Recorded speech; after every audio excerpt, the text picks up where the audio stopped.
So, hello everyone, my name is Justin Chang, and my presentation is on the need for trades and the dark story. So, for my paper portion, I did the need for trades in upcoming years. Sorry? Good. So, my thesis is, because of society putting a bad reputation on skilled trades, schools pressuring students to go to universities to get white-collar jobs, and people not wanting to get their hands dirty anymore, this has been causing skilled trades to start to decline because the younger generations aren't joining the skilled trades, and the older generations are beginning to retire. This is creating a gap in skilled trades that are not getting filled.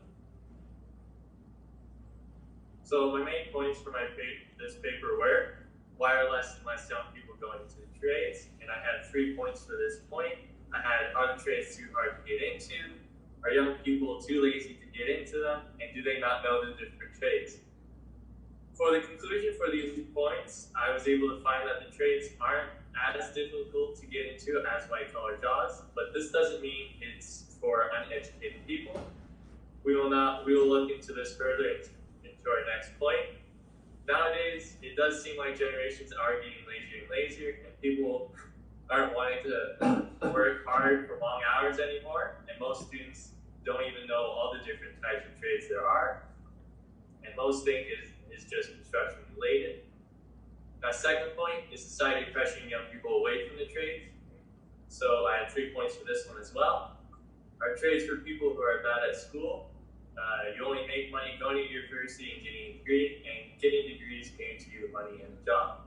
For the conclusion of these 3 points, I was able to find that the trades are not for people who are uneducated at all. Tradespeople have to be quite intelligent, but also very creative. And with these types of skills, it does come a good amount of money. You can make the same as a university graduate and come out with less debt as well. But just like any other graduate, it doesn't mean you have a guaranteed job. But right now, the trades do have a higher chance to find a job quicker and the job that you want. My other point, how can we get young people interested in the trades? So will they always have a job? Is it helpful for everyday life? And can it be replaced by technology? For these points, I was able to find that you might not always have a job because jobs are never guaranteed to stay. But for trades, it is a lot harder for them to be replaced by technology because of the problem solving required and creativity required for them. That's Rob's boy. Yeah. These trades are also helpful for everyday life. Take an example for mine that is auto body repair. You can repaint your own vehicle and you can also fix the rust on it yourself without having to pay anybody. And my last point, what will happen to the trades in the upcoming years? Will they have enough tradespeople? What will happen when the older tradespeople retire? And is there anything being done by the government to improve the future? For these points, I was able to see that there's a huge lack of tradespeople right now. So for now, there isn't enough tradespeople to keep some businesses going. So, and this is only going to get worse because more and more people are retiring and a lot less are replacing them. But the government is trying to change this and is working with the trades to rebuild the trust and popularity of the trades. Before I advance to your next slide, Justin, I'm just going to remind people to mute their microphones so that you're not getting interrupted as you present. So, okay, go ahead. All right, so from my Christian perspective, I look to John 5:17, which reads, "My Father is always at work to this very day, and I too am working." Just like God, we should always be working, but we should be working in His name. We should use the talents that He gave us to the best of their abilities. And another way I connected this to my paper is that Jesus was a carpenter's son, and He knew how to work with His hands and create beautiful things with His hands as well. So for the project portion, it is on the story of the dart. So the background information on it, what is it exactly? It is a 1969 Dodge Dart DT, and I got it from south of London, Ontario in September 2019, and I have roughly put 315 hours into it. So who has helped me on this journey? My dad has been the biggest helper because we've been doing the whole thing together. My Opa and Oma have been amazing as well because they have let us use their shop to do it in. My Opa has also paid for things when I couldn't, and my Oma has been feeding us lunch every day we are here. My Uncle Jay and his 2 kids, Jake and Cole, have been very helpful as well when we were disassembling the car. Rob Longley was helpful when it came to tips on the bodywork and paint. National Mold Parts has been super amazing with supporting the parts needed for the car. Will Nash is my engine guy, and he is currently rebuilding that for me and has also invited me to help him with it. And lastly, Maslak has provided the paint and some more tips on painting and primer. So what exactly was my project portion? Well, knowing that I wouldn't be able to finish a whole car by the time this class was over, I decided to go with just the bodywork for this project. So what does this all involve exactly? Well, firstly, you have to take off all the paint, Bondo, and primer and bring it to bare metal. This was a very messy process because of all the Bondo that was put on by the previous owner. Secondly, you want to repair all the rust spots that you have and pull all the dents. This yellow gun that you see on the left picture, as also as this, is the dent puller. So basically with that, they have these little metal copper rods that you put into the gun, and then the gun will weld that on to the bare metal, and then you'll use this, and you'll tighten this onto that rod, and then pull it off like that. Keep pulling it until the dent's out. And that's how you do a pull a dent. And the third step is to put the first primer. Before you do this, you want to clean the whole car off. Just get a degreaser like the one that we have back there, what I'll show you later. And then after that, you can put the primer, mix up the primer and put it in the primer gun, which is this one. And we use this one because it has a bigger tip on it, allowing more primer to come out. And away you go with painting with that one.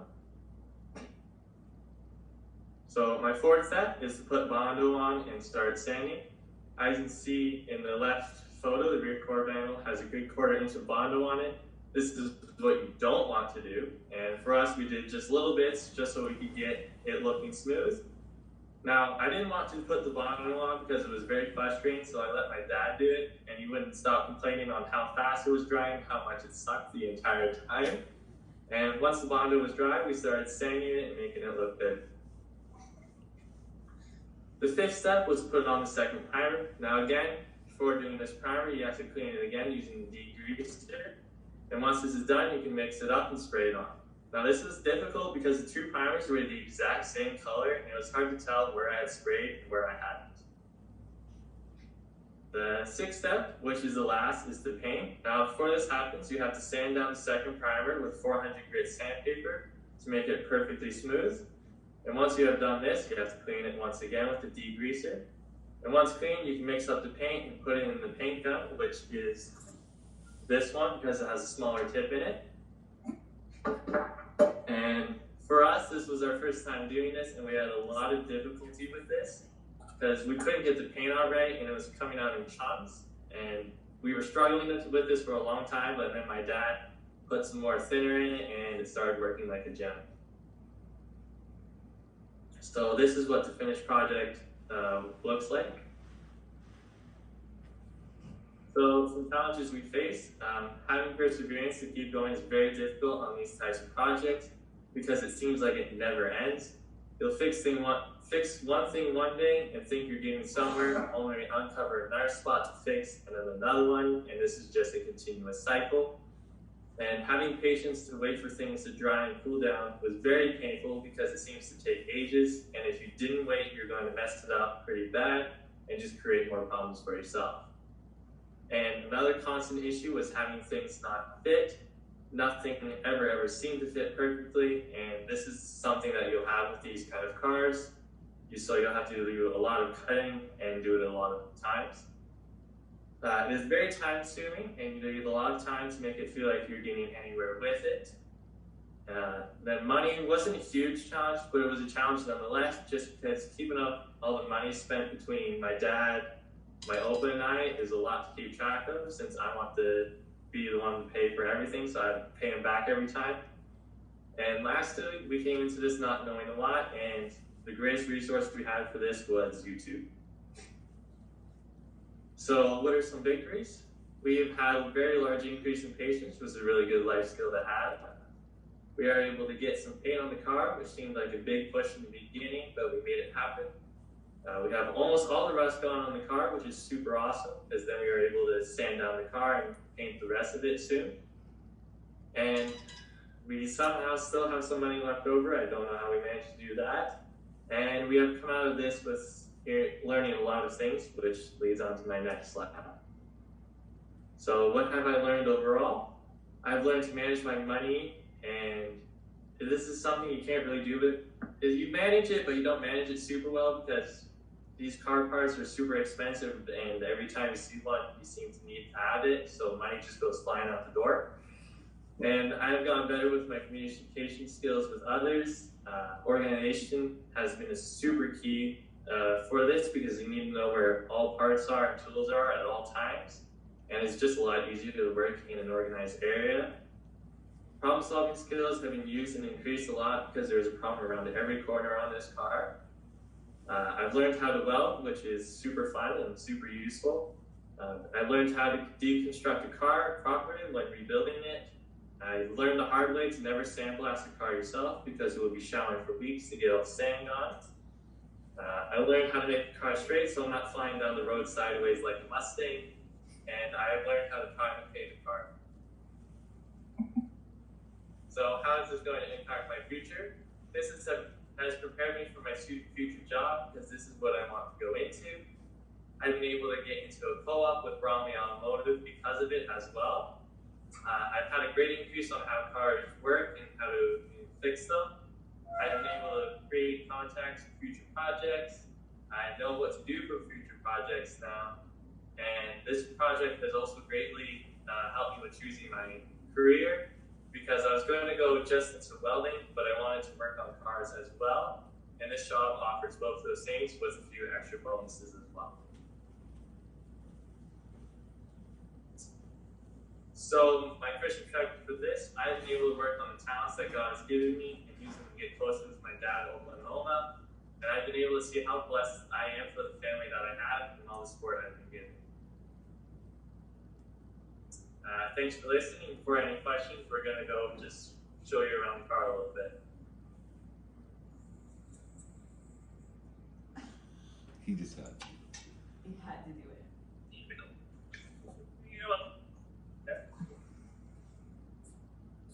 Alright, so this is the front flip. So this is what we actually painted. And there's some spots on it where it is peeling just because we didn't do things actually right. And on the sides here, you can see that not everything is actually painted. There is some spots that we missed. And then over here, we have one of our fenders with the Bondo on it, which is all this right here. We haven't sanded it down completely, but it's been sanded down a little bit. And then over here, so on the left rear quarter panel, you can see right here that this is just all Bondo from the door over, it's just all Bondo, and it's not going to be fun to replace that. We've actually had to get whole new rear quarter panels for that. And then, if Tristan, you want to pull a pin, this is the rotisserie arms. So this will actually flip the whole car upside down, which is awesome. So, alright. Basically, Tristan just pulls the pin, and then here we go. The other person will just do this, and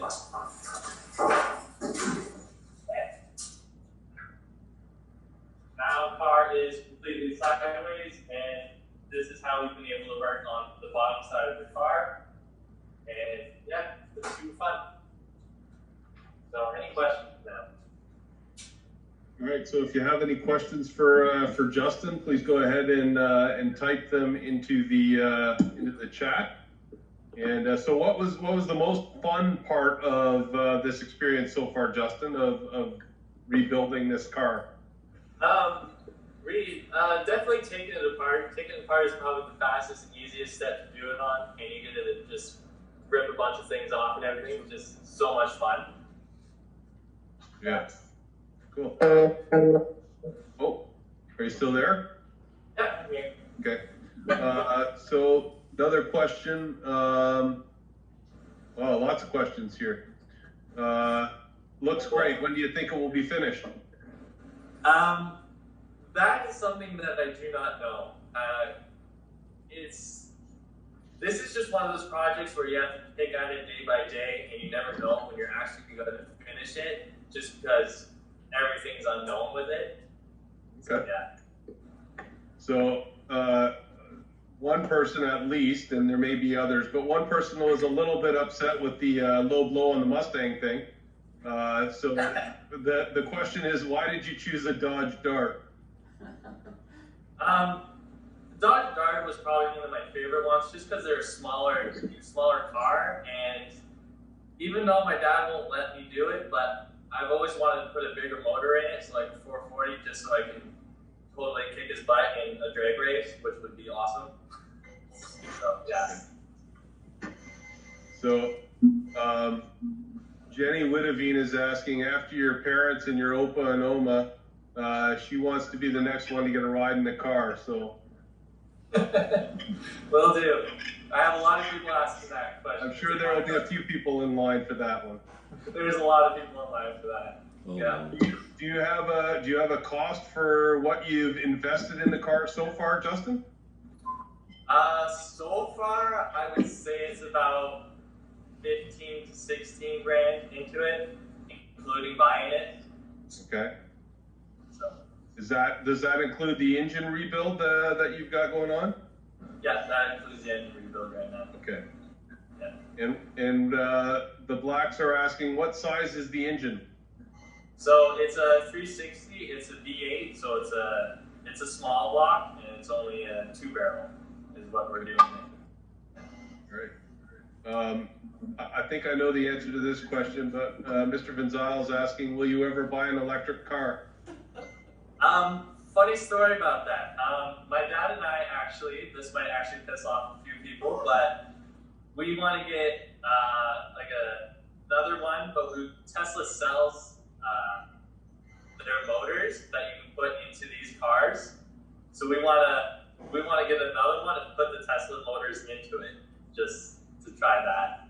Wow. So, That's not the yes. answer I expected, Justin. That's shocking. Technically, yes. Yeah. Did you discover what trades will be most needed in the future as you were doing your paper? Most needed were. I'd have to come back to that one. I don't remember exactly which ones they were. Are you going to be able to go back to a car jack after using the rotisserie? No. So after rotisserie, we're actually going to be putting the wheels on it. So the suspension and the wheels will be back on it, so we won't need to put it on the jack or anything.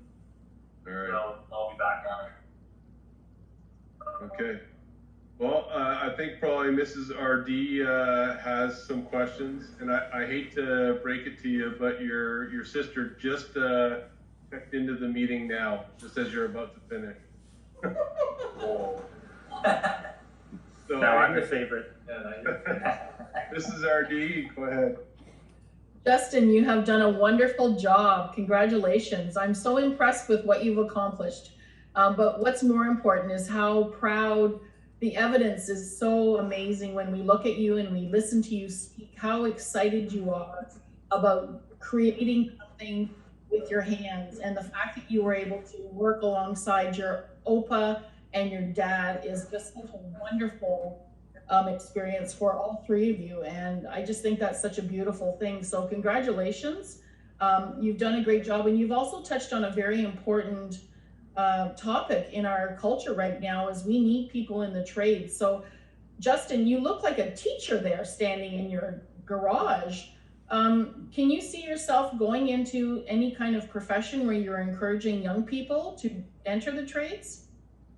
I could see myself getting into that once I get better at my public speaking skills. I would definitely consider going into that.